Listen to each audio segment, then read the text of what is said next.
Bom dia. Bom dia, Carmen, antes de mais.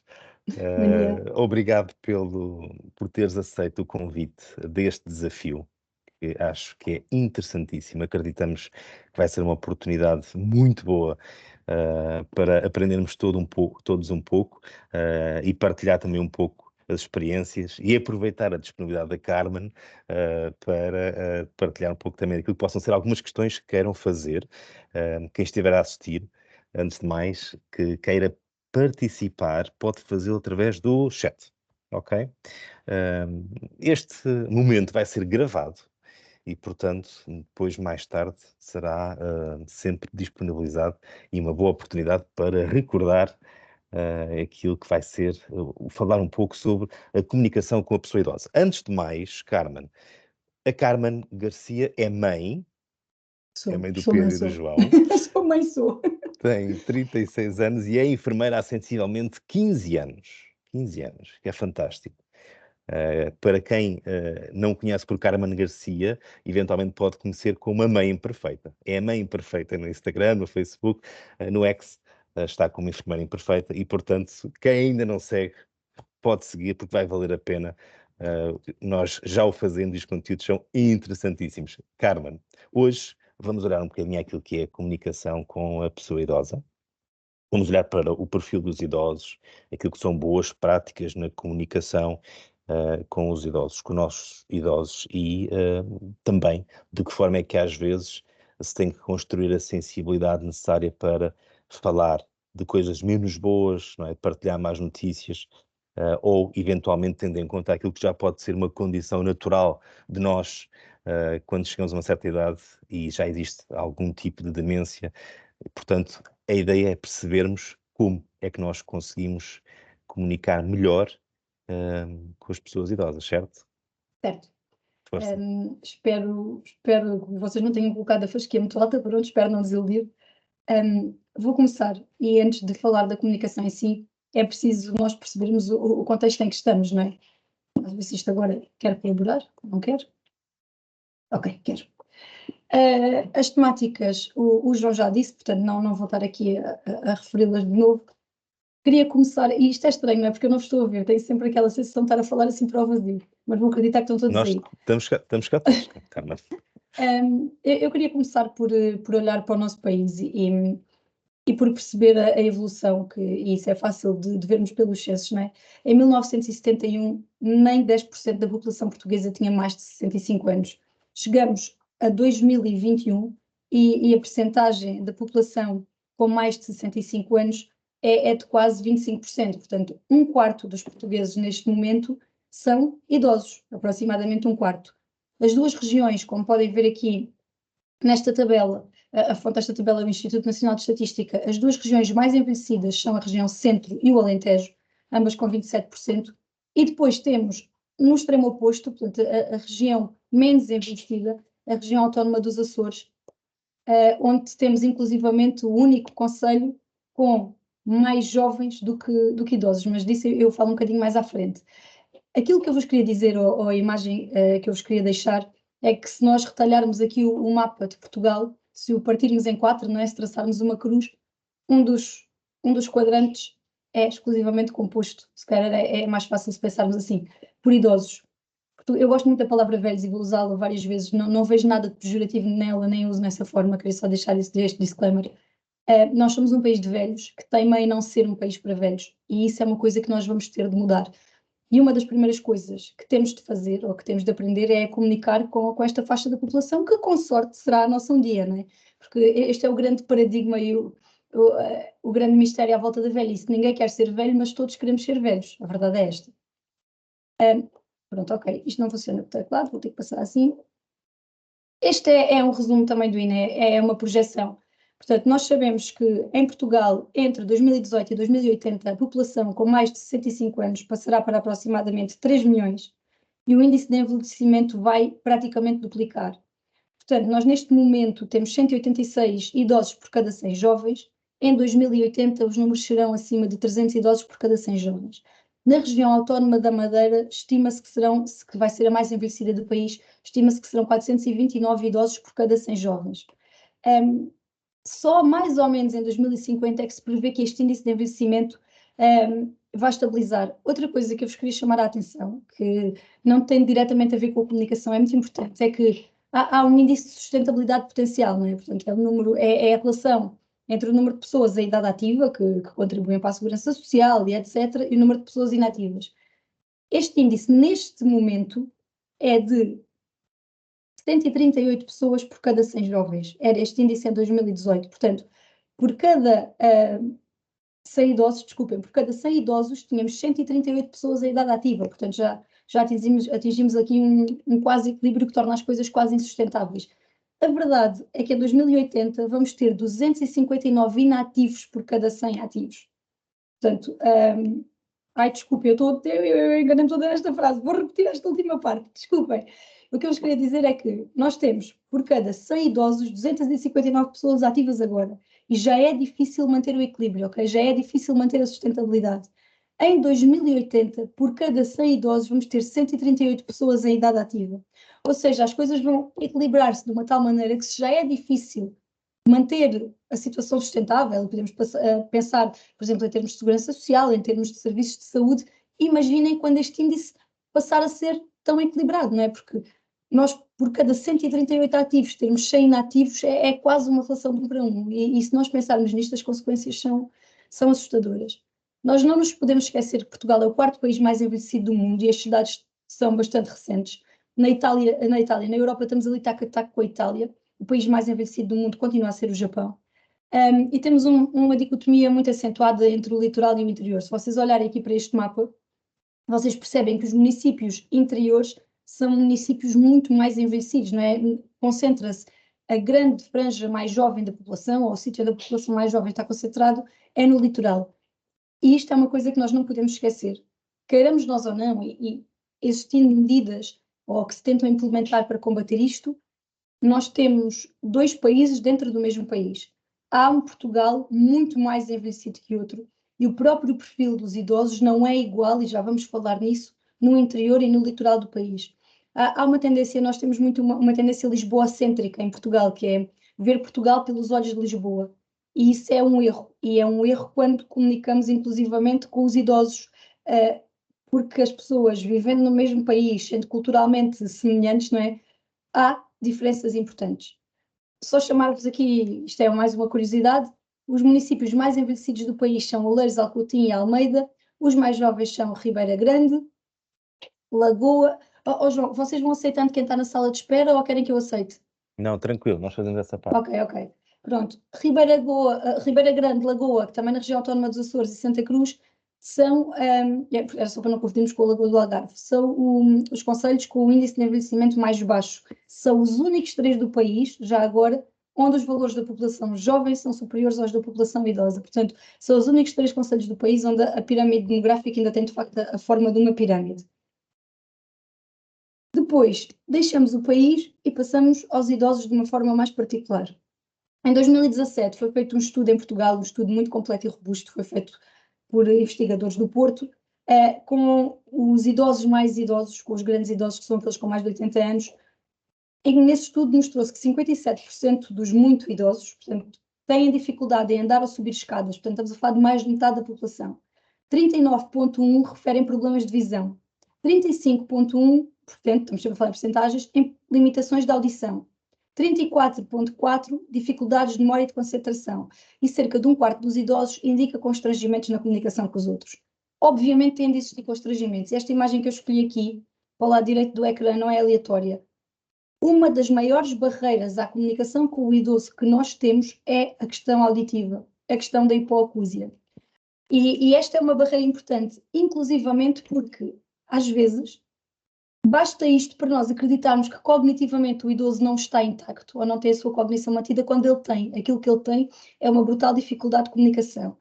Nós não temos muito a fazer, nós profissionais não médicos, os médicos sim têm, porque é importante encaminhar estas pessoas para consultas de otorrino, é importante encaminhá-los porque não é natural não ouvir, há soluções, inclusivamente, e nós temos cada vez mais casos, há pouco tempo saiu uma enorme reportagem no Público sobre isto, daquelas empresas de venda de aparelhos auditivos, não é? que vendem aparelhos a milhares de euros que depois não funcionam porque os ouvidos não foram vistos e há outros constrangimentos. Portanto, é responsabilidade dos profissionais de saúde, nomeadamente os médicos, os enfermeiros podem aconselhar, não podem encaminhar diretamente, encaminhar os idosos para consultas de otorrino. A hipoacusia é um problema severo na comunicação, é uma barreira, não é?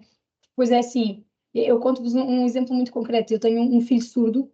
Na primeira vez que eu o levei ao lar, onde trabalhei durante muito tempo, ele viu lá um senhor com próteses auditivas nos dois lados e ficou felicíssimo. Percebeu, ok, este é surdo como eu. E começou todo contente a falar em língua gestual. Mas é claro que o senhor não sabia falar em língua gestual, não é? Porque ele não era surdo como o meu filho Pedro é surdo, não é? Ele tinha uma surdez causada pela idade, a autoesclerose, essas coisas todas. E então aquilo foi muito engraçado, porque o Pedro, que é o meu filho, fazia-lhe os gestos, né? A língua gestual, porque provavelmente estava a trabalhar, não sei o quê, e ele respondia-lhe assim a fazer umas coisas e riam-se muito os dois. Mas um idoso muito surdo ou muito débil do ponto de vista auditivo é um idoso com quem é sempre muito difícil de comunicar. E é importante a gente perceber que, às vezes, não vale a pena gritar. E isto é um erro que nós cometemos muito. Nós tendemos a berrar aos ouvidos de idosos muito mocos, como a gente costuma chamar. Não, a ideia é sempre a mesma: falar de frente para eles, falar devagar e articular bem as palavras. A partir de um determinado ponto, não vale a pena a gente levantar a voz, só atrapalha ainda mais a comunicação, ok? Agora, queria-vos falar aqui de um estudo feito em 2023, que foi um estudo feito pela equipa onde eu trabalho. Eu trabalho num projeto de inteligência artificial aplicada aos idosos neste momento, e nós fizemos um estudo muito grande no distrito de Évora, que agora já não se pode dizer assim, pronto, no Alentejo Central, que agora temos de falar por Nantes, não é? Estes dados ainda não foram publicados, o estudo é muito maior do que isto. Eu cometi a indiscrição de roubar alguns dados só para vos trazer aqui, porque há alguns dados que vale a pena a gente analisar. Nós sabemos que somos uma população tendencialmente gordita, 71,47% dos nossos idosos têm excesso de peso, 37,54% ainda são analfabetos, e isto é outra questão que nós temos que ter em atenção quando comunicamos. A percentagem de analfabetismo nos idosos ainda é muito elevada. Agora, analfabetismo não significa déficit cognitivo, nem falta de capacidade para entender aquilo que é dito. Basta que nós saibamos adequar a linguagem. Não vale a pena a gente dizer a um idoso ou falar para ele em termos muito complexos ou em termos muito académicos que ele não vai conseguir perceber. O que não significa que tenhamos de falar para ele como se fosse uma criança de 5 anos, e já vamos ver isso lá mais à frente, ok? Mas mantenham em mente esta questão do analfabetismo. Depois, um dado um bocadinho assustador, e agora aqui vou-me reportar apenas a idosos institucionalizados, com quem nós falamos muito, não é? Eu sei que eu não imagino a percentagem, mas eu quando trabalhava no lar, os lares têm um problema que é, estão muito desprotegidos em termos de saúde, portanto há muita chamada para o 112 proveniente de lares que ninguém tinha dúvidas disto. E portanto eu achei que era interessante olharmos para os dados dos idosos institucionalizados. 70,98 apresenta deterioração cognitiva. Eu posso vos dizer que em 2021, portanto com 2 anos de diferença, tinha sido feito um estudo na mesma região geográfica, portanto exatamente sobreponível, utilizando a mesma ferramenta de avaliação, e os dados, o resultado foi 7% mais baixo. Portanto, aquilo que a gente percebe é que cada vez mais as pessoas que chegam aos lares apresentam uma deterioração cognitiva importante ou adquirem na lar. Há várias causas para isto acontecer, nomeadamente a falta de estimulação cognitiva que se oferece nos lares. Nós sabemos que os dados dizem-nos isso: cerca de 3 meses depois de entrar no lar, os idosos perdem quase 30% das suas capacidades cognitivas e físicas também. E pronto, isto, várias explicações. A mais evidente de todas, e é sempre óbvia, é a falta de pessoal que nós temos. É muito mais rápido para mim pôr o Sr. João numa cadeira de rodas e levá-lo em 5 segundos ao refeitório do que ir com ele e perder 10 minutos para ele andar. Portanto, da mesma forma que se eu utilizar o sistema comum da sala gigante, onde meto todos os idosos, entalo o Sr. João no meio de 2 pessoas já com demência ou que falam muito pouco, o Sr. João não tem qualquer tipo de estimulação e vai acabar naturalmente por... Temos que pensar no cérebro quase como um músculo, não é? Se a gente tiver um ano sem mexer o braço esquerdo, ele vai atrofiar. O cérebro, se não for estimulado, é igual. Depois queria-vos só dizer que mais de 50% dos idosos, 52, 55, institucionalizados, apresentam sintomatologia depressiva. Isto é importante. É importante nós percebermos que estes idosos muitas vezes estão muito frágeis e temos de ter isso em atenção quando comunicamos com eles. Estão muito frágeis do ponto de vista emocional. E volto a repetir, isto não significa que os devamos tratar como coitadinhos ou com condescendência, e mais à frente vamos ver isso melhor.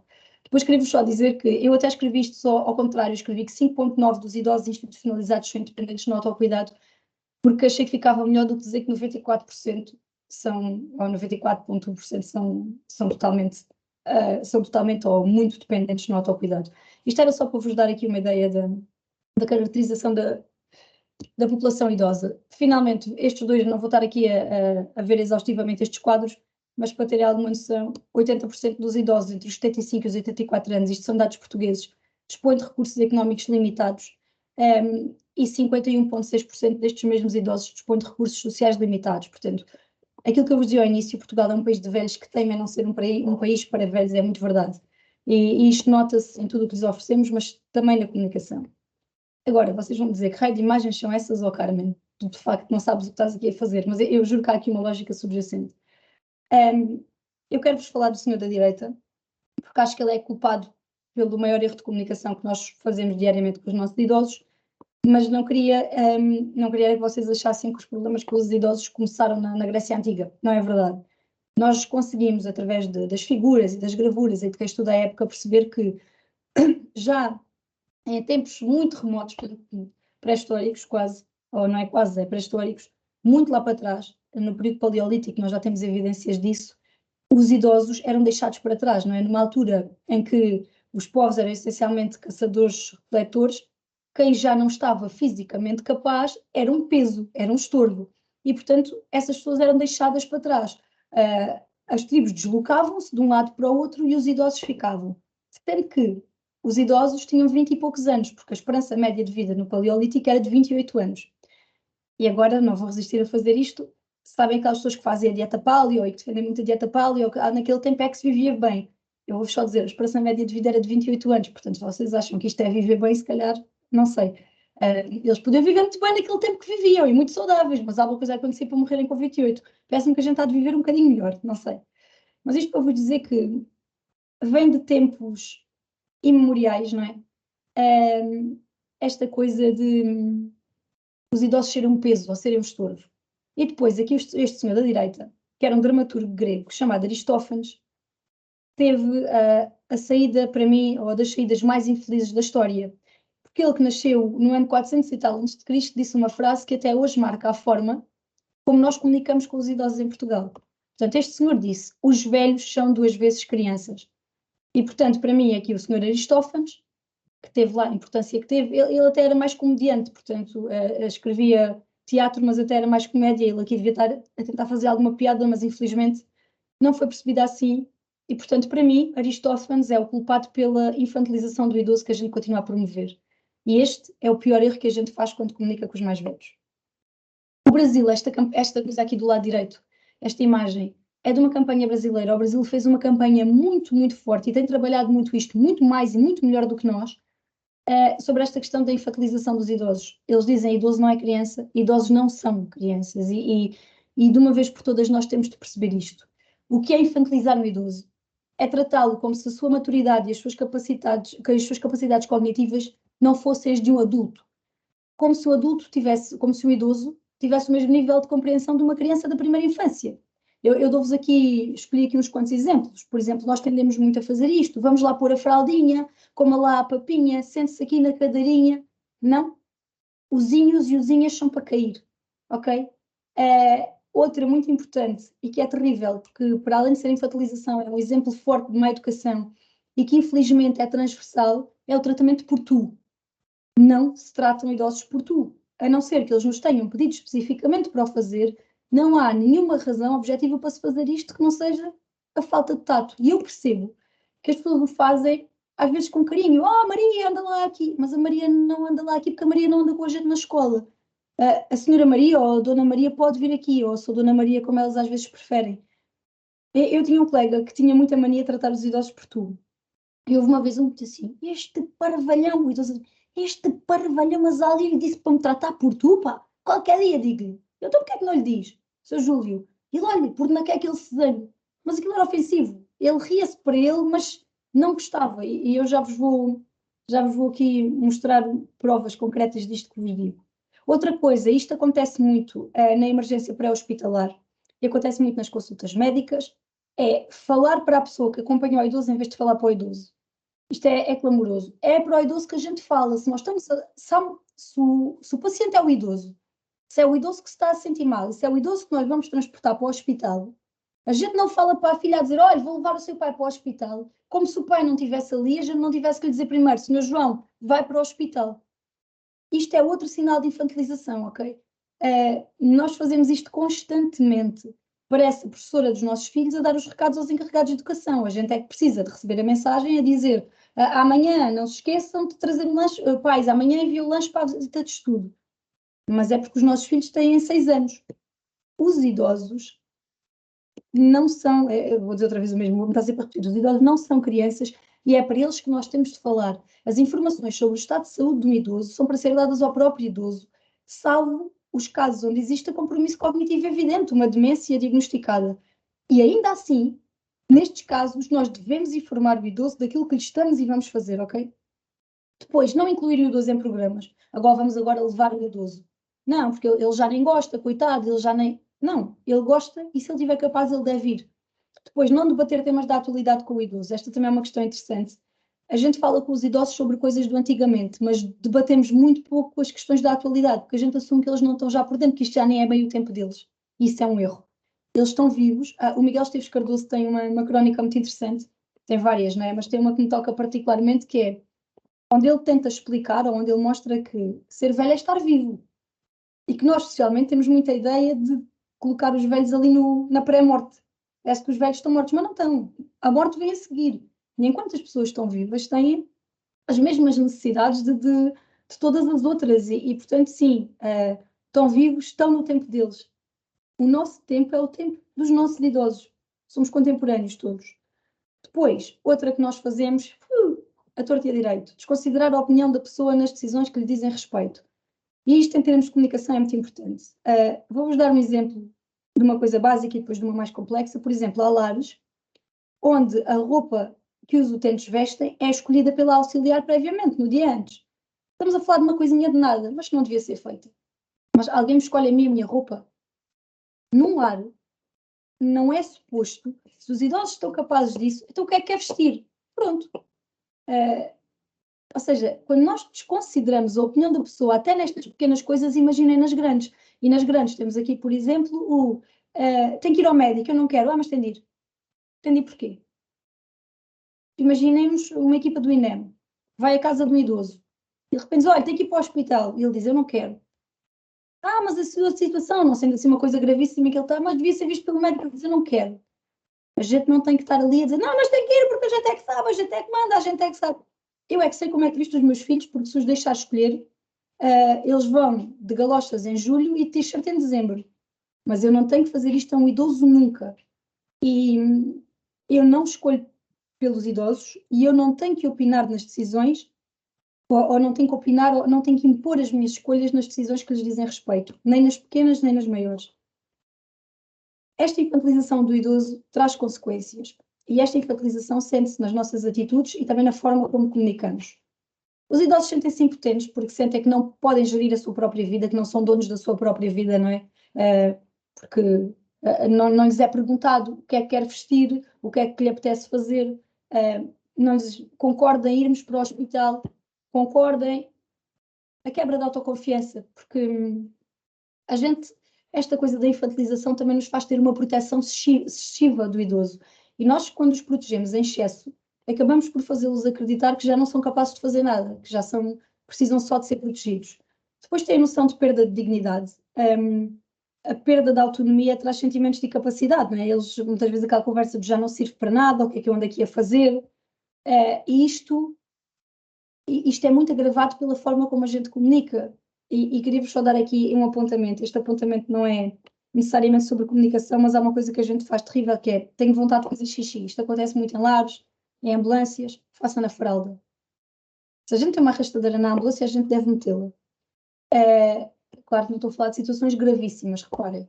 Num lar, a gente deve tentar o mais que pode disponibilizar o recurso para levar a pessoa à casa de banho. Vocês imaginem que estão na posse das vossas faculdades cognitivas, já só tem alguma dificuldade de mobilização e de repente tem que fazer xixi numa fralda. Faça na fraldinha.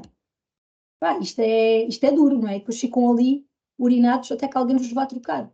Mas faça na fraldinha, que eles não são crianças. Na fraldinha fazem as crianças sem controle de esfíncter, ou os idosos, que de facto também não têm esse controle de esfíncter. Já agora, outra coisa.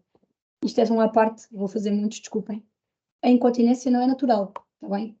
Quando os idosos começam a ficar incontinentes, devem ser vistos pelo médico, porque se em alguns casos não há nada a fazer, nos outros sim há alternativas. Portanto, não assumam, eu fico incontinente agora, faz parte, é da idade. Primeiro vão ao médico, depois a gente assume e percebe se é da idade ou não.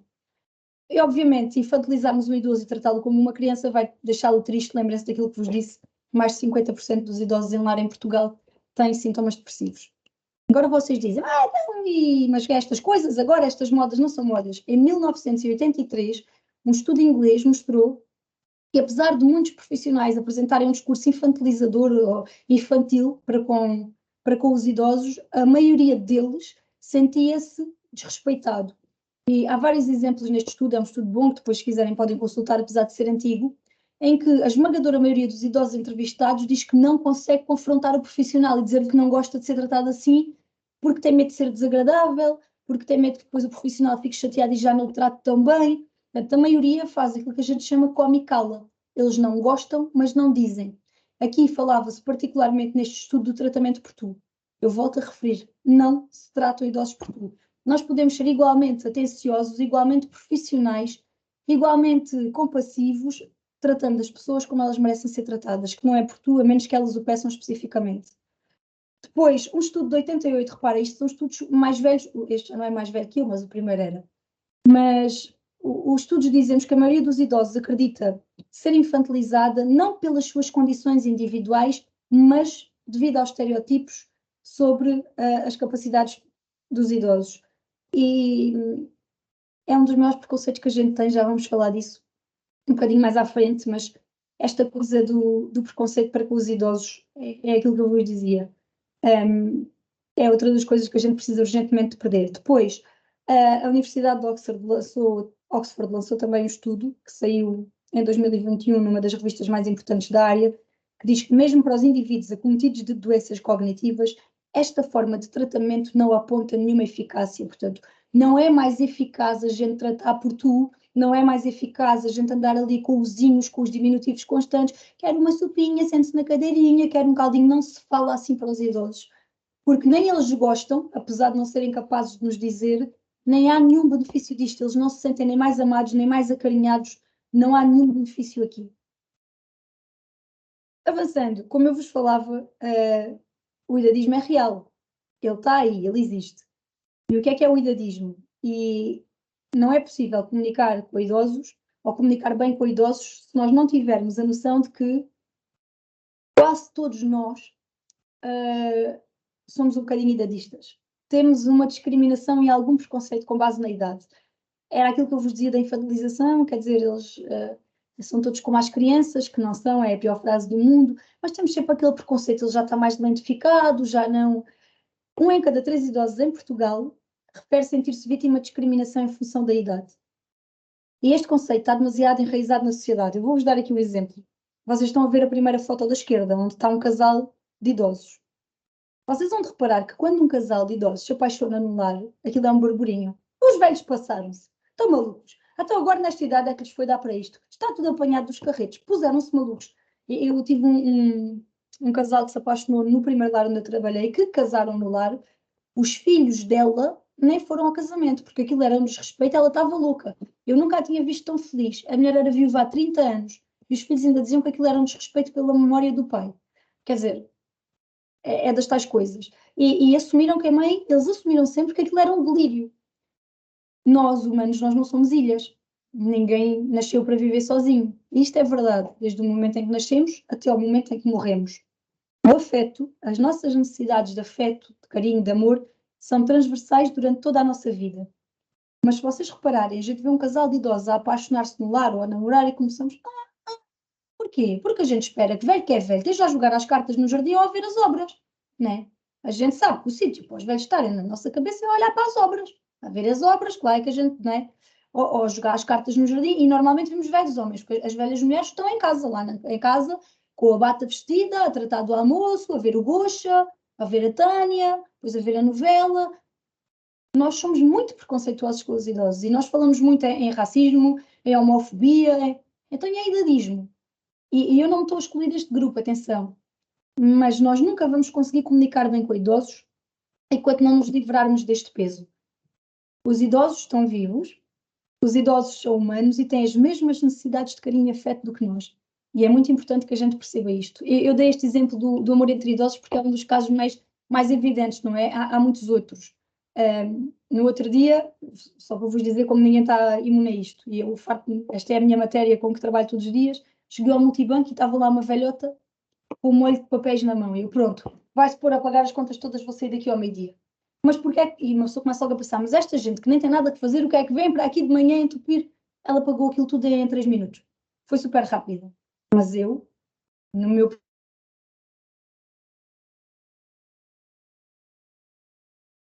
Tenho 3 horas aqui já à espera. Ela foi super rápida. Mas eu, inconscientemente, e por muito que lute contra ele, o idadismo está aqui. Nós tendemos a ser preconceituosos. A Organização Mundial de Saúde está atenta. Lançou um relatório mundial sobre o idadismo, que é um bocadinho assustador, se vocês o forem ler. E este idadismo, e eu falo muito dele aqui porque se nota muito, essencialmente na forma como nós comunicamos, nas coisas que nós dizemos. Este tipo de coisa. Então, mas agora quer mudar de quarto para o quarto com o Sr. Júlio, porquê? Para quê? Para quê? Então, se eles são um casal, não é? Ou questionar permanentemente tudo aquilo que eles dizem. Ou, então, mas é porquê? Quer o quê? Mas o idadismo, o preconceito nota-se sempre, mas o idadismo é talvez o preconceito que nós achamos que menos temos de esconder, porque ele é tão transversal e está tão enraizado que nem nos parece que estamos a fazer uma coisa errada. E estamos. Os perigos do idadismo. 3 coisas, essencialmente. A condescendência, o paternalismo e o desrespeito. As 2 primeiras são mato na forma como a gente comunica com os idosos. Nós tendemos a ser condescendentes. Ai, coitadito, ele já nem está capaz de lidar com isto. Pronto, coitadito. Ai, vamos ocultar, vamos esconder. A condescendência leva à ocultação da verdade. Dou-vos um exemplo muito concreto. Eu trabalhei 11 anos no Hospital de Évora. Trabalhei 6 na unidade de cuidados intensivos coronários, que era dentro da enfermaria, quer dizer, que era na ponta da enfermaria. O serviço é o mesmo. Um dia, estava a fazer tarde e comecei a ouvir gritos. Sim, gritos, assim, uma coisa. E fui tentar perceber o que é que se passava. Então era o quê? Era um senhor que estava lá internado, um senhor já idoso. Tinha tido um infarto, já estava na enfermaria, estava estável, mas a esposa morreu de forma inesperada quando ele estava internado. E o que é que aconteceu? Os filhos decidiram, se lá saber porquê, não contar ao pai. Sim. Carmen, repete só porque ficámos sem rir durante um bocadinho esta parte da história. É para então, não perdermos nada. Vocês ouviram a parte em que eu disse que trabalhava na cardiologia? Certo. Ok. E um dia, numa tarde, comecei a ouvir gritos vindos da enfermaria. E com esses gritos vindos da enfermaria, fui lá tentar perceber o que é que se passava, e então era o quê? Era um senhor idoso que tinha tido um infarto, mas que já estava estável, já estava numa cama de enfermaria. Quando ele estava internado, de forma inesperada, a mulher faleceu. E os filhos decidiram, porque coitadito, não é? Não lhe contar. Só que Portugal é uma ervilha. E uma auxiliar da urgência, que tinha ido levar um doente lá acima para ser internado no mesmo quarto, quando viu lá o senhor, disse: ai, olha, os meus sentimentos, Nana. E o senhor, os meus sentimentos, porquê? E foi quando ele descobriu que a esposa tinha morrido. Ele descobriu isto, já o funeral tinha sido. Vocês não imaginam a berraria, a gritaria e o que foi ali dentro. Perguntem-me, isto devia ter sido ocultado? Não. Ponto final, já vos vou mostrar lá à frente o porquê. Mas esta ocultação da verdade que a gente faz permanentemente com os idosos não é mais do que condescendência. Reparem, a maioria dos idosos a maioria das pessoas que hoje em dia são idosas, atravessaram dificuldades fortíssimas na vida. Atravessaram períodos de pobreza extrema, viveram em ditadura, a maioria da população vivia mal em ditadura, passaram fome, trabalharam de sol a sol, não puderam ir à escola, tiveram uma vida duríssima, mas aqui estamos nós, que vivemos no meio de todos os benefícios e que somos claramente privilegiados a achar que eles não têm capacidade de lidar com a informação. Mas não têm porquê. Porquê? Nós achamos que não têm, porque tendemos a ser condescendentes, porque estamos contaminados pelo idadismo. A informação não se oculta dos mais velhos, excepto se eles pedirem expressamente, nos disserem expressamente que não querem saber. Caso contrário, não ocultamos informação que lhes diga diretamente respeito e muito menos ocultamos informação que se relacione com eles. Nós tivemos, eu também no hospital, quando eu trabalhava, um caso dos filhos que pediram para não contar ao pai, para a equipa não contar ao pai, que ele tinha uma neoplasia, portanto tinha um cancro. Então, mas isto é o quê? Mas quem é que tem o cancro aqui? O homem que os criou, que estava cognitivamente intacto, que fez daquela gente os homens que eles são, de repente não tem direito de saber que ele próprio tem um cancro. Porquê? Porque, ai, coitadinho, já nem ele não está capaz, já. Condescendência errada. Depois, este paternalismo. Isto é condescendência, é paternalismo, esta coisa de proteção que a gente tem. E esta história que eu vos contei, não lhe contei que ele tem um cancro, porque a gente tem que o proteger, e quando tem que o proteger temos de decidir por ele. Eles não precisam. Nenhum idoso precisa que decidam por si quando as suas faculdades mentais estão intactas. Ele decide. Ok, Sr. João, obviamente a gente tem que contar as coisas, já vamos falar disso ali à frente, com tato e juízo, mas não vamos ocultá-las. E depois vamos respeitar aquela que for a decisão da pessoa. Outra coisa que este idadismo faz é que a gente passa o tempo a atropelar a autodeterminação das pessoas. Eu dei-vos o exemplo há bocado, eu costumo contar o exemplo de um senhor que eu cuidei em lar, que nunca tinha ido ao médico. Nunca tinha, ponto final. Nunca tinha ido ao médico. Nem gostava de ouvir falar em tal coisa. E eu lembro-me de ele ter tido uma infecção respiratória, assim, uma coisa mais a sério, e eu já estava desesperada. E digo, você hoje vai ao médico. E ele, mau. E eu, tenho que ir ao médico, essa febre na passa, você já está com dificuldade respiratória, tem que ir ao médico. E ele, mau. E às tantas eu, não, mas acabou-se, eu vou chamar a ambulância e vou ligar à sua filha. E ele agarrou-me assim no braço e disse, eu tenho que ir ao médico, porquê? É porque tu queres. E eu calei-me. Porque não é. Porque a mim ninguém me obriga a ir ao médico. Se eu não quiser, não vou. Não é? Se eu achar que não vou, não vou. E porquê é que ele, porque tinha 90 e tal anos, tinha muitos, 97, porquê é que eu tenho que obrigar ele a ir se ele não quer? E eu depois, para me safar, disse, homem, porque se não for você ainda para aí morre. E ele respondeu-me, pois que isto aos 97 é capaz do mundo cair se eu para aí morrer. A escolha é dele. E eu sei que nós que temos este modelo muito paternalista e as classes mais da área da saúde, que achamos sempre que isto para nós é muito difícil aceitar. Mas vocês têm que perceber que quando a gente não aceita esta decisão de uma pessoa que está cognitivamente intacta, estamos a atropelar um direito básico e fundamental dessa pessoa. A idade não é razão, valida a ocultação de informação, ok? Era isto que eu vos estava a falar ali na condescendência. Não é por uma pessoa ser mais velha que não deve ou não ter o direito de saber as coisas. Com os cuidados adequados, a pessoa deve ser informada de tudo o que lhe diz respeito. Mas esses cuidados adequados devem ser transversais a todas as idades. Não são específicos para o idoso, por exemplo. É muito difícil para um profissional de saúde telefonar a dar uma informação de óbito. Normalmente a gente pergunta, olha, está sozinho ou está sozinha? Então pode ir para o pé de alguém, tem aqui, houve aqui o agravamento e tal. Às vezes não contamos logo, esperamos que a pessoa fique acompanhada. Com os idosos deve acontecer o mesmo, a gente não deve largar a bomba e depois deixamos o idoso sozinho e fugimos. Mas não devemos ocultar nada, a não ser que essa seja a vontade expressa pelo próprio. Mais notícias? Damos. Imaginem, uma situação hipotética, um casal de idosos vive sozinho. O idoso, a idosa sente-se mal e quando a emergência médica lá vai, percebe que a situação é mesmo verdadeiramente complicada e que provavelmente as coisas não vão correr bem.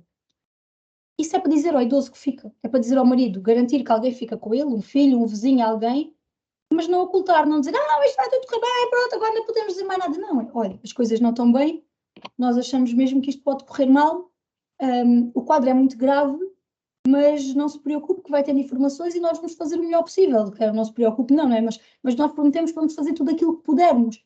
Agora ocultar ou fugir antes de falar, não se ocultam mais notícias. A gente não esconde, é um pai que lhe morreu um filho. Nós há tempos debatemos com uma questão no lar que era, morreu o filho de um utente que estava demente. E nós começámos a pensar, será que vale a pena contar? Porque aqui temos esta nuance da pessoa estar demente e de já não ter. Será que vale a pena contar? Depois falámos com o psiquiatra até que nos dava a panelar e claro que vale a pena contar porque ele é o pai dele. E ele pode querer ir ao funeral e no momento, as pessoas dementes também têm alguns momentos ainda de lucidez e ele tem o direito de saber, mesmo que 5 minutos depois não se lembre, a gente tem de lhe contar. Aquilo que as pessoas foram e que a gente pode já não conseguir ver, mas que elas ainda são, têm que ser respeitadas até ao final, independentemente da demência. E a pessoa que eles foram tem o direito de saber que o filho morreu. Portanto, a gente não oculta, o que nos faz ocultar este tipo de informação é o paternalismo, não tenham dúvidas. E eu notava muito isso, por exemplo, nos médicos mais velhos. Não vamos contar, não. Vamos contar sim. Isso não faz sentido nenhum, da mesma maneira que todos nós quereríamos que a nós nos contassem. Qual de nós é que queria que lhe escondesse que lhe morreu o marido, a mulher, um filho?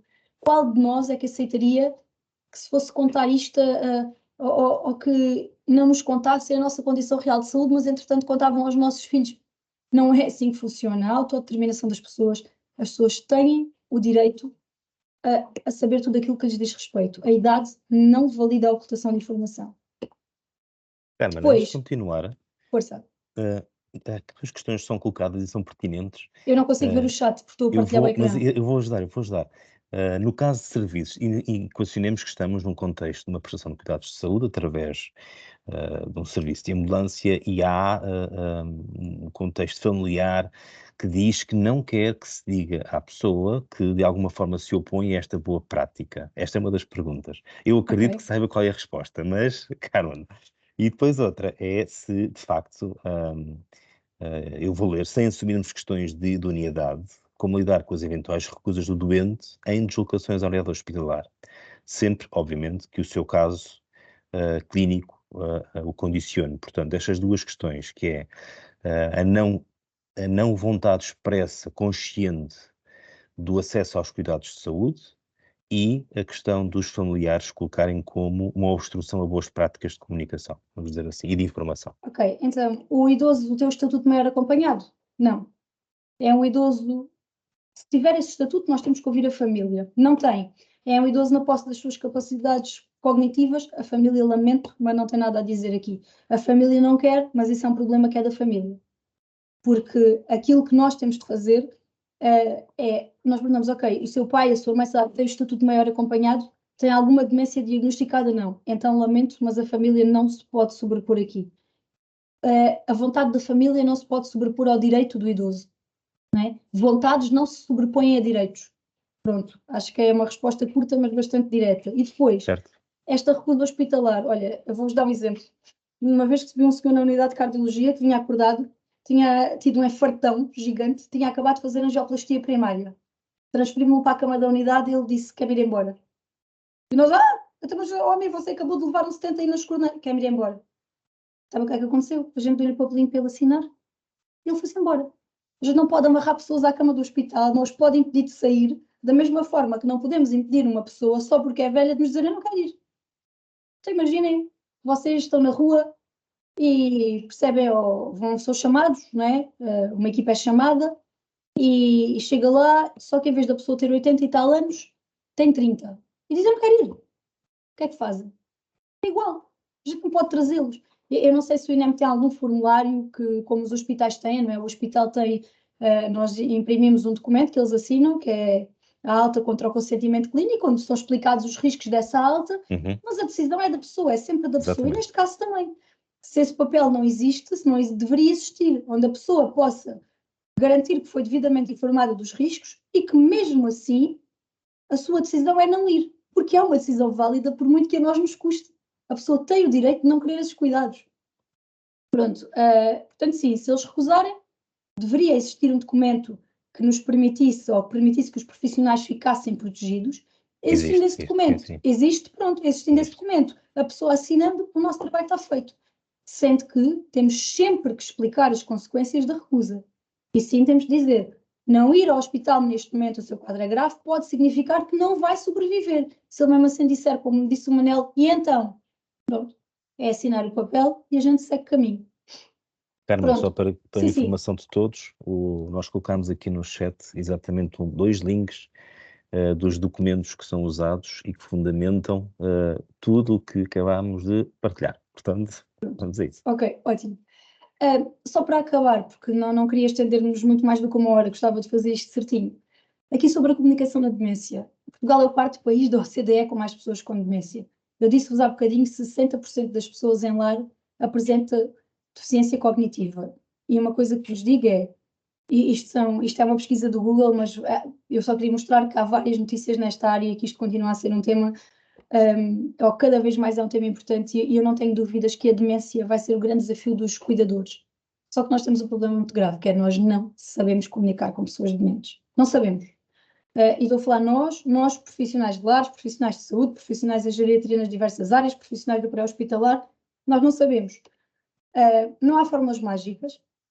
Queria deixar isto claro, mas há algumas coisas que podem ser feitas. E eu aqui vou dar um conjunto de dicas muito práticas, ok? Obviamente não vale a pena a gente falar para uma pessoa com demência sem previamente lhe chamar a atenção, tocar no ombro e dizer, olha lá para mim, porque se vocês não dizem àquela pessoa, não a põem a olhar para vocês, ela nem vai perceber que vocês estão a falar com ela. Portanto, primeiro, toquezinho no ombro, Sr. João, olha lá para mim, Sr. João. Quando tivermos a atenção da pessoa, linguagem clara, simples, frases curtas. Não vale a pena a gente querer ter grandes conversas ou debater grandes temas filosóficos com estas pessoas. Se a gente puder dizer, é hora de almoço, vamos comer, não temos que dizer, olha, está na hora de irmos almoçar, vamos agora para o refeitório. Não vale a pena complicar o simples. Está na hora de almoço, vamos comer. Depois, uma dica fundamental, e que eu acho que é onde nós mais falhamos, é, quando comunicamos com uma pessoa com demência, não devemos usar pronomes. O que é que isto quer dizer? Eu sei que, em termos de discurso, a gente depois parece uns tolos, mas é assim que tem de ser. Eu dou-vos o exemplo que eu costumo dar. Eu chego ao lar, tenho lá a Dona Maria, eu de manhã levantei-me e fui aqui ao mercado de vendas novas, que é onde eu estou, encontrei lá o neto da Dona Maria no mercado. Chego ao lar, a Dona Maria é uma utente minha demente e digo-lhe, Dona Maria, encontrei o seu neto Pedro no mercado. Ele andava com o pequenito dele.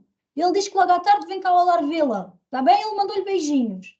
Na segunda frase, a Dona Maria já não sabe de quem é que eu estou a falar. O ele não serve. O que eu tenho que dizer à Dona Maria é, olá Dona Maria, hoje vi o seu neto Pedro no mercado. O seu neto Pedro estava com o filho. O seu neto Pedro vem cá logo. O seu neto Pedro mandou-lhe um beijinho. E vocês vão dizer, epá, que repetição de nome, que é como tem de ser. Na demência, os idosos, ou as pessoas dementes, não necessariamente os idosos, mas mais os idosos, perdem a capacidade de transportar o sujeito de umas frases para as outras. Portanto, a gente, ele ou ela, ou esqueçam, porque quando vocês mudam da primeira frase para a segunda, o sujeito já se perdeu e a pessoa já não sabe quem é ele ou quem é ela. Portanto, nomes em vez de pronomes, sempre, ok? Evitar ao máximo o uso de pronomes. O tom de voz controlado, porque não vale a pena a gente descontrolar-se com uma pessoa doente, não vale a pena, e depois vocês sabem que é a reação em espelho, não é? Quanto mais descontrolados nós ficarmos, mais descontrolada a outra pessoa vai ficar, portanto, tentar controlar o tom de voz. Pois, a questão do 1.000.000 de euros, que é, o que é que a gente faz quando a pessoa está agitada? Tentamos orientá-la? Contrariamos? Não vale a pena contrariar. Nós devemos sempre contrariar o pensamento errático ou delirante, ou o que seja, quando a pessoa está calma o suficiente. Um exemplo. Há um senhor vivo que nos diz, eu quero ir ver a minha mulher. Levem-me lá ali ao quarto da minha mulher. A gente deve dizer ao senhor João, então não se lembra que a sua esposa já faleceu. A sua mulher morreu e não sei o quê. Mesmo que isso vá provocar alguma dor no utente, nós devemos tentar orientar a pessoa para a realidade e tentar relembrá-la. Agora, se o senhor João estiver completamente desvairado, eu tenho que ir ver a minha mulher, porque a minha mulher estou preocupadíssimo com ela, porque eu não sei o que é que se passa, porque aí a minha mulher. Aí não vale a pena a gente contrariar. A gente vai contrariar e vai dizer, então não se lembra que a sua mulher já morreu? Ele, morreu agora, vocês estão loucas, onde é que está a minha mulher? Roubar? Não vale a pena. Mas o que também não vale a pena, ou o que nós não devemos fazer, que não é correto de nenhum ponto de vista, é incentivar este tipo de pensamento, ok? E isto, infelizmente, vê-se muito. Eu sei que não é por má fé, e até é com boa vontade, mas se a pessoa diz que está a ver ali um cão, né, a gente vai, pois é um cão muito lindo, tem pelo branco, não vamos entrar nisto, porque aquela pessoa merece o nosso respeito e incentivar-lhe ou carregar-lhe ainda mais o delírio ou um pensamento errado não mostra respeito nenhum da nossa parte. O que é que nós podemos fazer quando a pessoa está mais agitada para não estarmos a corroborar aquilo e para tentar acalmar e desviar o foco? Uma vez uma colega minha fez uma coisa incrível, uma colega mais velha. Nós tínhamos um senhor que estava constantemente a levantar-se e a arrancar os elétricos todos. A gente não conseguia ter 2 minutos de monitorização. Taca, taca, taca, tudo para fora. Porque ele era o cuidador da esposa, lá na aldeia, foi internado e começou a entrar ali numa espiral, ali num loop de quem é que vai cuidar da minha mulher se eu estou aqui. Nós dissemos várias vezes, mas hoje a sua filha foi lá para casa, ela está lá. Esqueçam. E às tantas aquilo começou a tornar-se insustentável. Pronto, quem segue mais ou menos o meu trabalho sabe que eu sou absolutamente contra a contenção física de utentes, especialmente se estiverem dementes. Acho que, tal como fizeram a Suécia e o Reino Unido, esta prática devia ser criminalizada e lá é crime com moldura penal associada, não é só com perda de cédula. Nós temos uma norma da DGS que regula a imobilização que ninguém segue, que indica claramente que a imobilização tem que derivar de uma prescrição médica. Em 2024, deixem-me dizer-vos, não há nenhuma razão para imobilizar os utentes. E não há, porque há contenção química que deve ser prioritária, há possibilidade de controlar o ambiente, há formas muito mais seguras e muito mais dignas de os manter. Eu aqui falo essencialmente em contenção de membros, braços presos, de os manter contidos, mas nós não queríamos mesmo ter que estar a prender braços ao utente, porque era uma prática que também não se exercia muito lá. Nós não podíamos mais que ele tivesse sempre sem elétrodos, porque o homem tinha fartado. Então uma colega minha lembra-se assim de uma coisa, foi um armário. Nós tínhamos lá um cobertor que só metíamos quando não havia mesmo nenhum que era em caso de emergência, porque aquilo era uma vergonha, que era um borboto só. E ela pôs-lhe o cobertor nas pernas e disse, olha, senhor, não vou dizer o nome, escute, dê lá aqui uma ajuda à gente, pois a gente já vai tratar da questão da sua mulher, mas agora ajude lá que vai entrar uma senhora e a gente nem um cobertor em condições tem para lhe pôr em cima. Olha, só vos vou dizer, havia borbotos e carramiços por todo o lado daquela unidade. Mas ele ficou sossegado durante horas a puxar borbotos do cobertor. Ficámos ali com o cobertor no vinho. Às vezes é tão simples como desviar o foco. Resulta sempre? Não. Resulta muitas vezes, sim. Desviar o foco resulta muitas, muitas vezes. Dar outra coisa para a pessoa fazer, olha, a gente já vai tratar disso, mas agora ajude lá a gente aqui numa coisa mais importante. A gente já vai tratar. Às vezes é o suficiente. Aquilo que eu vos queria dizer é, não vale a pena a gente entrar no minha mulher está morta aos anos, sossegue-se. Não vale a pena. Mas também não vamos dizer, pois, a tua mulher ainda agora estive ali com ela já... Também não é verdade. O mais importante é desviar o foco. Lembrar-nos sempre que o comportamento desadequado requer uma comunicação empática e que quanto mais nós subirmos o tom, mais a pessoa à nossa frente vai subir o tom e mais vamos contribuir para que a pessoa entre ali numa espiral depois mais difícil de travar. A importância de comunicar com linguagem não verbal. Às vezes a nossa linguagem não verbal diz mais do que qualquer espécie de linguagem verbal que a gente possa utilizar. Às vezes os atos, as ações dizem mesmo muito mais do que as palavras. Dar a mão, mostrar que estamos ali. Eu sei que nem sempre o contexto pré-hospitalar é esta hipótese, que são situações mais emergentes, mas em muitos outros contextos ela existe. E depois, mesmo nas pessoas dementes, nós devemos manter a preocupação da estimulação cognitiva, mesmo quando a demência já está instalada. Eu não sei se vocês têm esta noção, mas há 4 áreas que nós devemos estimular cognitivamente no idoso, que é a área do foco e atenção, que é uma área muito importante, a área do cálculo, a área da linguagem e a área da memória. Há um exercício incrivelmente bom para estimular o foco e a atenção dos idosos. E que eu vou dizer, vocês vão dizer, a sério que é isso? Mas de todos aqueles que foram testados, este é o melhor. Sabem qual é? O jogo das diferenças. Entre 2 imagens, encontrar as diferenças. Utentes mais dementes, ou já com uma demência já diagnosticada, já podemos dar uma imagem muito simples para encontrar 3 diferenças até grandes. Utentes que ainda não têm, damos imagens mais complexas e trabalhamos assim. Depois, memória, aqueles jogos dos pares. É importante fazer os pares, virar os cartões. Para a linguagem, o melhor exercício é soltrar. Mostramos a imagem de um gato, toca a soltrar. Os que não são analfabetos, obviamente. Se forem, podemos fazer aqueles exercícios de completar provérbios, por exemplo. Usar também um bocadinho a tradição e o cancioneiro tradicional português. E para o cálculo, que é uma coisa que a gente também faz pessimamente, especialmente nos lares, é pô-los a contar dinheiro, a fazer trocos, a mexer em dinheiro. Mas nós em Portugal temos muito esta tendência, a pessoa vai para o lar e perde a noção de quanto dinheiro tem, deixa de poder mexer nas contas, aí dele que peça um extrato. Eu tinha um senhor que era incrível porque era o único dos meus utentes que tinha o cartão multibanco com ele. Quando era precisar uma coisa, ligava às filhas e pedia. Elas iam buscar o cartão, compravam o que era preciso e voltavam com a coisa e com o extrato, sempre com o extrato. Eu estava sempre a dizer, fogo, é bem preciso pedir o extrato às raparigas. E ele dizia-me sempre o mesmo, Carmen, quem se deserda antes morra, leva com a cachapurra. Nem um café bebendo aqui, dizia-me ele. Ele era particularmente agarrado, às vezes ele dizia assim, lá vê se já tem uma ferida na mão, Manelo. Assim, mão fechada, e estava sempre a ver quando é que ele feria. Mas a verdade, isto é impressionante, é que ele era, em quase 50 pessoas, o único que tinha o controle das suas próprias finanças, e isso é terrível. Em termos de comunicação, na pessoa com demência, eu acho que é basicamente isto. E mesmo em casos avançados de demência, não infantilizem as pessoas. Um idoso demente não é igual a um bebê, não é igual a uma criança pequena. Deixem lá os inhos e asinhas, deixem lá as comidinhas, deixem lá as papinhas e os tratamentos por tu. Quando a gente olha para um idoso demente, seja em que estadio da demência for, até pode ser já nos estadios finais, onde eles são um pouco mais do que vegetais, a verdade é essa, é importante que a gente nunca perca de vista a pessoa que aquela pessoa foi, ok? E é mesmo muito importante a gente manter isso em atenção. Portanto, eu acho que não excedi a hora, estamos em 57 minutos, portanto ainda deve dar para algumas perguntas. Vou parar a Não. partilha do ecrã, só tenho aqui os meus contactos. O primeiro é o meu contacto de Gmail normal, o segundo é o meu contacto mais profissional não, é o meu e-mail profissional mesmo. Se alguém quiser ou tiver dúvidas ou alguma coisa que não queira falar aqui, ou pronto, a minha disponibilidade não sendo gigante, deve ser estou numa fase complicada de mudança de casa, mas vou respondendo sempre que posso e consigo, e portanto, estão aí os contactos. Obrigado, Carmen. Eu vou dar voz aqui a algumas perguntas. Eu julgo que não Ok. será uma pergunta, mas diz: bom dia, cuida da minha avó. Ela tem demência, o meu avô faleceu há 10 meses, não lhe disse nada, devo-lhe contar. Eu julgo que a resposta foi dada ao longo da palestra. Já trazemos, é um delay muito grande, não é? Já Pois, vem com um atraso muito grande. Se ela tiver num momento de lucidez, é melhor que se prepare, porque provavelmente isso vai deixá-la muito incomodada, claro, porque claro. se ela sabe quando é que foi ou como é que foi, portanto, Vai querer saber, é normal, não é? É legítimo. pronto. Mas sim, a Depois, resposta é sempre, sempre pela sim, verdade, ok?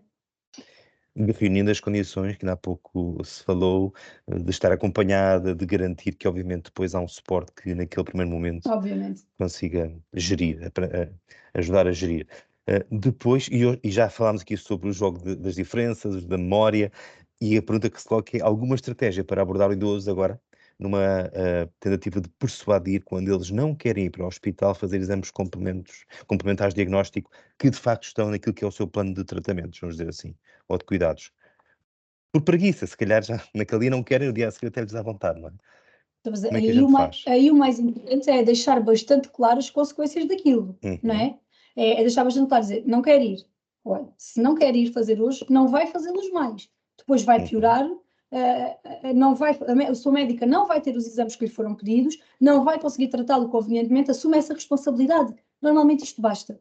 Quando eles muito bem. percebem que perdem a oportunidade e que depois a maioria dos idosos não têm complexos com médicos e com estas questões, a maioria deles vai bem. Às vezes há dias de teimosia, mas reparem, quando eu digo isto, eu estou sempre a falar de um idoso que não tem uma demência diagnosticada, está bem? Se tiver uma demência diagnosticada, as coisas mudam de figura, porque aí já há outros estatutos que se acompanham e aí o cuidador, ou aquilo que o cuidador decidir, já acaba por prevalecer. Eu não gosto muito também da expressão teimosia, se me permite, não é? Eu usei não é não ir por teimosia, às vezes eles não querem ir por mil razões diferentes, porque não se sentem fisicamente muito bem nesse dia, não estão particularmente bem dispostos, sentem-se mais fracos, está muito frio, dormiram muito mal. É função nossa explicar-lhes que, olha, ok, eu sei que descansou mal, sei que hoje está um bocadinho aborrecido, mas veja lá que é melhor fazer isto, é melhor irmos fazer os exames, senão depois a gente perde a oportunidade e nunca mais temos outros, nunca mais damos conta. Geralmente consegue-se, com bom senso, não os tomando por tolos e não os tomando por. A gente normalmente consegue que isto corra bem. Havia outra questão que falava exatamente do idoso que tem um cuidador, que eu acho que também já foi respondida, que a decisão do cuidador não prevalece em relação à vontade do A idoso não ser, consciente e orientado. exato, a não Muito ser bem, que haja o estatuto maior acompanhado. Mas a decisão que prevalece num idoso orientado é a decisão do idoso. muito bem. Eu julgo que, assim, a nível de perguntas, respondemos a praticamente todas aquelas que nos foram colocando. Eu fiz um apanhado, Carmen, valida se é isto, mais ou menos. Portanto, de uma forma diagonal. Não gritamos. Portanto, adotamos estratégias que nos permitam criar frases curtas, diretas, de percepção simples, nomeadamente pela repetição de termos que possam ajudar à eficácia da comunicação. E usando linguagem não verbal, portanto, ajudando na construção daquilo que é a mensagem que estamos a comunicar. Não infantilizar, nomeadamente através da utilização de diminutivos que possam de alguma forma reduzir aquilo que é a dignidade da pessoa e aquilo que já somou como experiência, que não nos podemos esquecer que às vezes tem o dobro e o triplo da experiência que nós já contamos. Às vezes não é para se chatear com respostas que nos queiram dar, mas não nos esquecermos disto.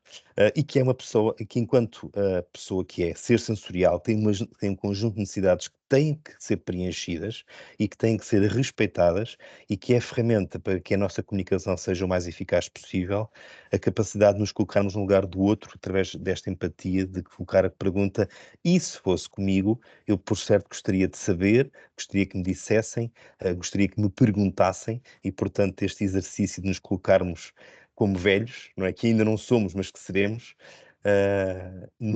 agora, na prestação dos cuidados, que neste momento já o fazemos com aqueles que já são velhos, e usando o termo, como dissemos no início, de forma perfeitamente enquadrada e carinhosa, como é merecido. A lembrar que profissionais de saúde, num contexto de recusa, devem fazer, obviamente, uso do verbete próprio, do impresso que lhes valide uma eventual não vontade expressa de ter acesso a cuidados. E eu julgo que, para terminar, faria aqui daquilo que é no chat, que observamos no chat, que foi um dos melhores webinars, fantástico meeting, parabéns Carmen, parabéns, excelente apresentação, porque isto é a assinatura com o Carmen, temos que sair daqui, é de que realmente foi muito bom, ok? Valeu Olha, mesmo a eu não pena. estou muito habituada a webinars, faz muita confusão falar sentar a ver pessoas. Olha, foi o possível, aqui nem vos mostro o meu entorno, no meio das caixas e dos caixotes, mas pronto, há alguma questão depois também, pronto, ou Ok, através ficaram do os INEM, contactos. ou através dos e-mails que deixei, também é possível, pronto, é possível comunicarmos.